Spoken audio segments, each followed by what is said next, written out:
رمضان کریم میں عبادت واحد مقصد نہیں ہے رمضان کریم کا، رمضان مبارک کا جو مقصد ہے وہ روزے کا مقصد ہے۔ وہ بیان ہوا کہ لعلکم تتقون، کہ تم متقی بن جاؤ۔ متقی بننے کے لیے تو مقصد متقی ہونا، تقوی اختیار کرنا، اللہ کے قریب آنا۔ عبادت اس کا ایک ذریعہ ہے۔ بات سمجھ میں آ رہی ہے نا کہ عبادت تو اس کا ایک ذریعہ ہے، صرف جو کرنے کا کام ہے ان عبادات کے ساتھ ساتھ وہ جو آپ کے مزاج میں آئے، وہ جو آپ نوافل پڑھنا چاہیں، ذکر کرنا چاہیں، تلاوت کرنا چاہیں، وہ سب کچھ آپ کیجئے، لیکن یاد رکھیے کہ عبادات میں بڑھوتی یہ رمضان کا مقصد نہیں ہے۔ تقوی حاصل کرنا رمضان کا مقصد ہے۔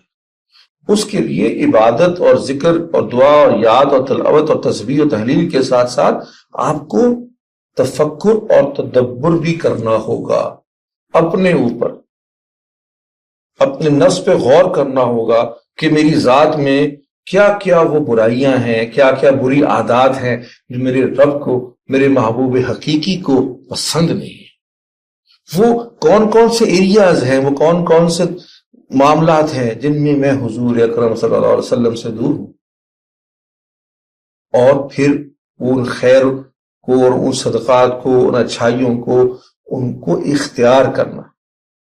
یہ ہے رمضان کا مقصد۔ تو محض عبادات کی فارمولہ میں آپ کو دے دوں تو آپ اتنی کر لیں گے، وہ ضرور کیجئے، لیکن یاد رکھیں کہ رمضان کا مقصد یہ نہ ٹھہرا۔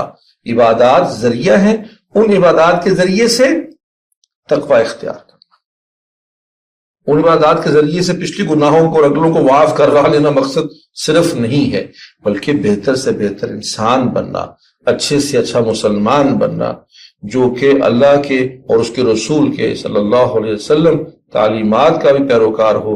اور وہ تعلیمات میں یاد رکھیے کہ عبادات شامل نہیں ہیں، معاملات بھی شامل ہیں، اخلاق بھی شامل ہے، حقوق العباد بھی شامل ہے۔ ان سب کے اندر بہتری رمضان میں لے کے آنی ہے۔